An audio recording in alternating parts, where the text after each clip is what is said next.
for graduation at the high school level, and it also fulfills your requirement to get into college. So if whatever art you're into, whether it's art or choir, band, or theater, that's what we offer. We've got a couple of skits to do. The students wanted to do them. One from a newer take on the theater. It's from A Few Good Men, a scene from that. Jack Nicholson and Tom Cruise made famous. And then after that skit, we have a short little skit from Romeo and Juliet. The students put a lot of work into this. We had just got through with testing over the past week, and we didn't have a chance to meet. And I've got 3rd period and 7th period theater, so this is the first time a lot of the cast has even been together. So it's really, really hard to pull this off, but they've done a really good job. So right now, I'm going to turn it over to them for a little scene from the movie A Few Good Men, made famous by Jack Nicholson and Tom Cruise. Kendrick knows the code red, didn't he? Because that's what you told me to do. Objection! You cut these guys loose. Your Honor! You went Marcus inside a phony transformer. You doctored the logbook. I'll ask for the 4th time. You order. Do you want answers? I want the truth. Do you want answers? I want the truth. You can't handle the truth. Son, we live in a world that has laws. And those laws have to be guarded by men with guns. Who's going to do it? You? You, Lieutenant Weinberg? I have a great responsibility for possibly battle. You weep for Santiago. You cursed the Marine.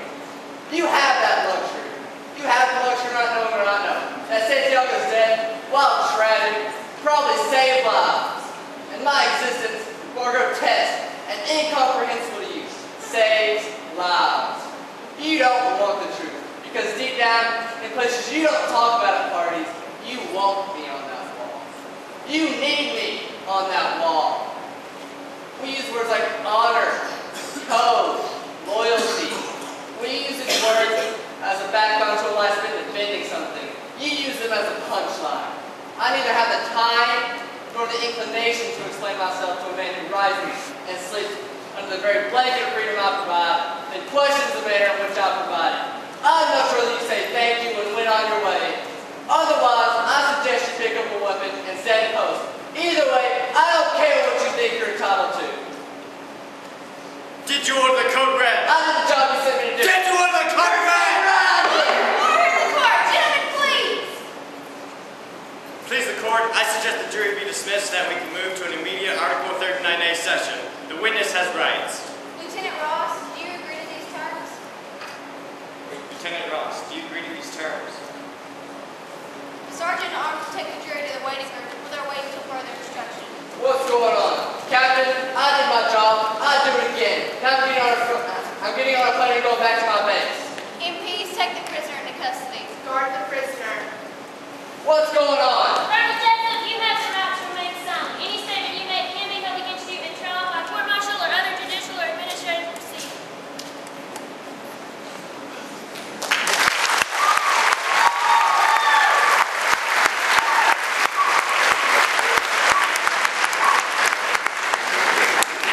Okay, now we're going to go back to a little bit of the original theater. We're doing a scene from William Shakespeare's Romeo and Juliet. And in this particular scene, Romeo, who is Juliet's husband, has killed Tybalt, who is Juliet's cousin, which you'd never want to happen. And the nurse is informing Juliet that this has just happened, this tragedy of Romeo, her new husband, killing her cousin, Tybalt. So I give you a scene from Romeo and Juliet.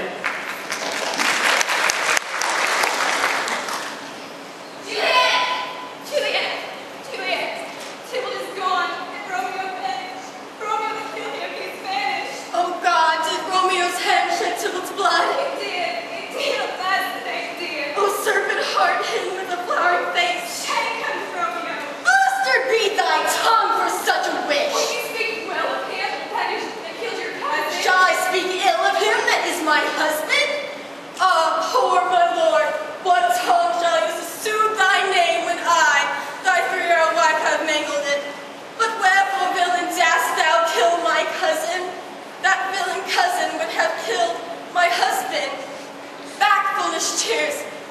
tyrannated spring, your tributary drops belong to woe, which you, mistaking, offer up to joy.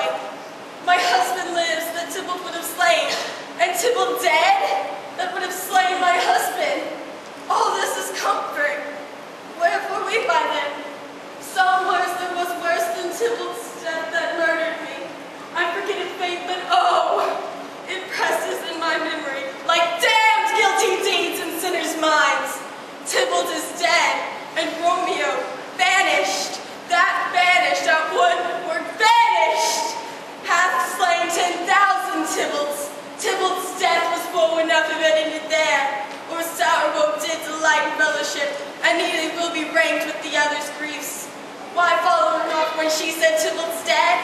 Thy father or thy mother, nay, or both which broader limitations might have moved. A reward following Tybalt's death, Romeo is banished. Speak the word, his father, mother, Tybalt, Romeo, Juliet, all slain, all dead. Romeo is banished. There's no end, no limit, measure, bound in that word's death. No words can that woe sound. Where is my father and my mother, nurse? Weeping and wailing over Tybalt's corpse. You go to him. I'll bring you thither. Wash thy his wounds with tears. Mine shall be spit when theirs are dried for Romeo's banishment. Take up those cords. Poor ropes, you are beguiled. You and I both for Romeo's exiled. He made you a highway to my bed, but I, maiden, thy maiden widow. Come, ropes, come, nurse, to my wedding bed. And death, not Romeo, take my maidenhead. Hide in your chamber.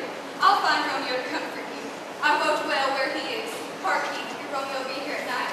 I'll do him. He's hid as Lawrence himself. Oh, find him. Give this ring to my true knight, and bid him come to take his last farewell.